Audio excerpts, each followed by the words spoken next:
nothing happened the way it was supposed to happen.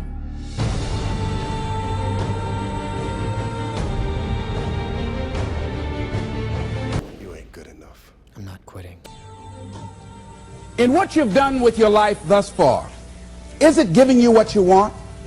Is it giving you what you want? When you look toward the future, when you look at all that's going on out here, is there some place within yourself you say, hey, I know I need to be out there in that arena. I know I can do more than what I've been doing. I know there's some great music that I have within me that I haven't brought out here yet. Is that something that you begin to look at within yourself? See, I say if you look at your life, and if you're not getting what you want, you owe it to yourself to do something differently. If you're on a job, 85% they say of Americans go to jobs that they're unhappy. If you're doing something 8 hours a day that you don't like, it's not giving you what you want, it's not giving you a strong feeling of satisfaction and fulfillment, you're miserable, you hate to go there, you're depressed just thinking about it, you sing the "Thank God It's Friday" song every week. If that's what it is, you owe it to yourself to start strategically working to change directions. See, but you know what most people will do? Most people will resist change. Most people will fight change as if change would be worse than what they're experiencing. See, they know this. They're familiar with this. Most people will not challenge the unknown. They won't just step out there. See, there's certain things that's got to be in place. They got to see it all together. And life isn't like that. That's not how you grow. So as you look at your life, you're saying, I'm not getting what I want. As you begin to look toward the future, begin to know that whatever it takes for you to create that, you've got that in you. You've got that. You've got genius in you. You've got goodness in you. You've got creativeness in you. If you decide to take the initiative to change the current quality of your life, I say to you that you will find that the universe is on your side, that life is on your side. Now, will it be turbulent? Yes. Will it be easy? No, no. Will you have some opposition? Yes. Will I make a lot of mistakes? Yes. Will I get hurt? Yes. Yes. See, a lot of people won't try anything different in life because they don't want to get hurt. Let me tell you something. It's too much pain to duck. Pain is everywhere. You can hide under here. It will come where you are. It's everywhere. Viktor Frankl calls it unavoidable suffering. You can't duck it. But most people spend their life not wanting to deal with the pain of rejection, the pain of defeat, the pain of being disappointed, the pain of losing, the pain of failure, the pain of being criticized, the pain of not being liked, the pain. That's called life. Life is full of pain. It's everywhere. But guess what? There's no gain without pain, because it's the pain of regret that you experience. If I had it to do over again, that's a pain. Don't you know that's something? When you know, I was in a seminar once and this lady stood up. If I had my life to live over again, she talked about all of the things that she would do. And you can feel the pain of regret in her voice. The pain of regret. She still experienced pain. She was trying not to experience the pain of defeat, the pain of disappointment, the pain of loss, the pain of lack of support. And she still experienced pain. It was right there. We can't get around it. Most people are governed by their habits, their fears, and the opinions of others. A lot of people never try anything differently because they have been convinced by people in their lives that they value that they can't do it. They're living within the context of the opinions that other people have of them, the low expectations. Many people doubt themselves because when they thought about doing something at some critical point in their lives, somebody they respected and honored, somebody they believed in, somebody that they loved, someone they trusted said, you can't do that. And they accepted that. As you look at your life, ask yourself the question, what would your life be like? What would your life look like if you decided not to care what people thought of you? What would your life be like if you decided to give up some of your fears? What would your life be like if you decided to become courageous? What would your life be like? If you decided to act on your dream, if you did what you felt in your heart. You know what courageous means? Tom Ruskin and Randy Reed said. They said that courage comes from a French word which means of the heart. But how does it feel to you? He says that courage, you know, it takes courage to live. Says most people go through life not allowing themselves to step out because they don't want to let go. They don't want to be blown around. They don't want to be moved. The courage to face life's whirling wind of contradictions. The courage to love yourself. The courage to love. For years, I was afraid to love. The courage to take a chance. The courage to be who you are. He says courage isn't for somebody else, for medals, applause, or moral debts.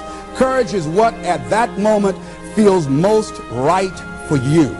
Not just situational ethics, but what feels right in your heart. The word of the heart. What feels right in your heart. One great philosopher says, cowards die many times before their deaths.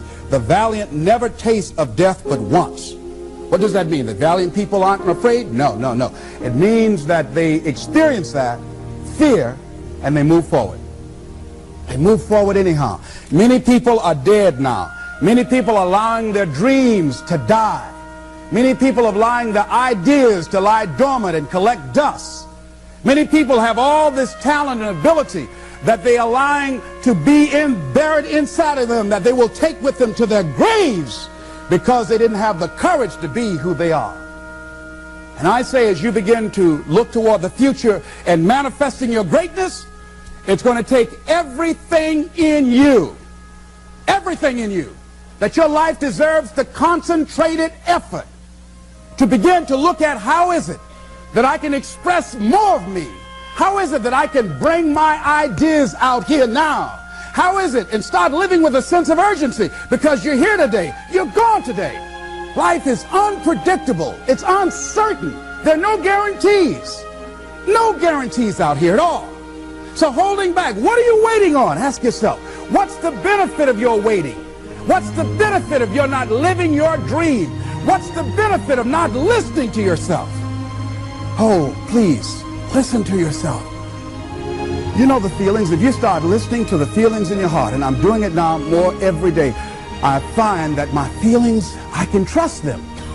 And I say to you that as you look toward the future, you look at life on a daily basis, if there's something that you have been given, if you've heard something within yourself that you know that what you're doing now doesn't fit for you, it doesn't work for you, it's not giving you what you want, and there's something else that you want to do, don't allow that inner doubt in you to talk you out of it, to build a case on why you can't have it, to tell you why you're not good enough.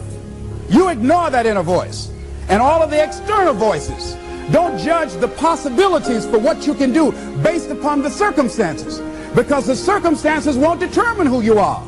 Don't determine what you're able to do based upon your resources. Don't determine what's possible for you based upon where your life is right now. Where your life is right now is not you. That's just what it is right now. But the possibilities for you are unlimited.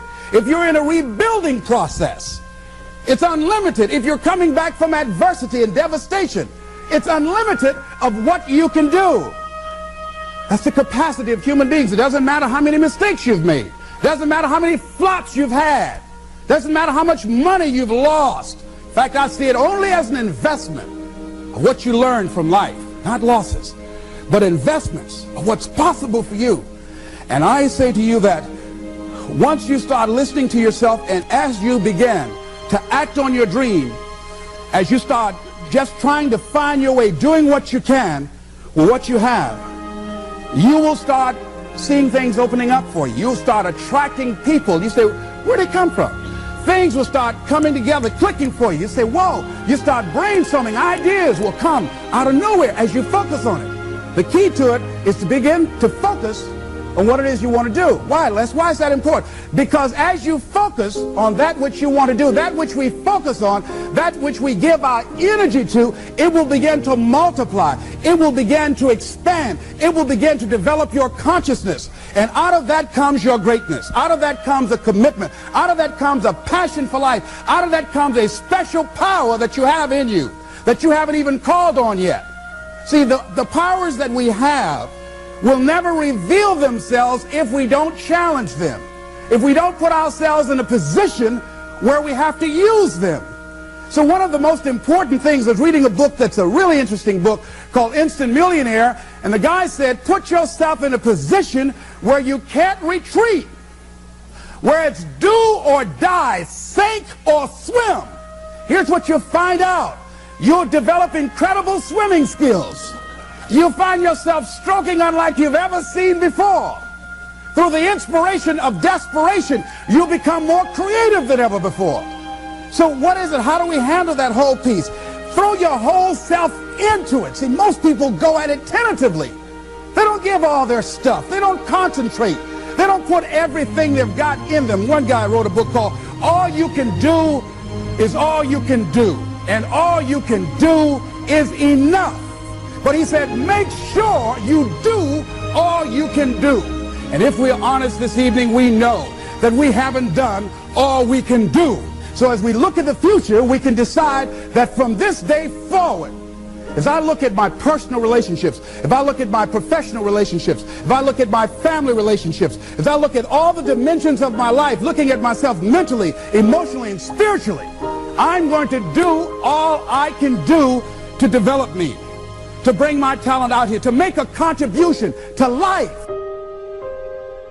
You want to make it in life, he said, number one, develop your mind.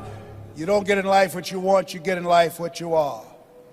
Number two, develop your communication skills. Once you open your mouth, you tell the world who you are.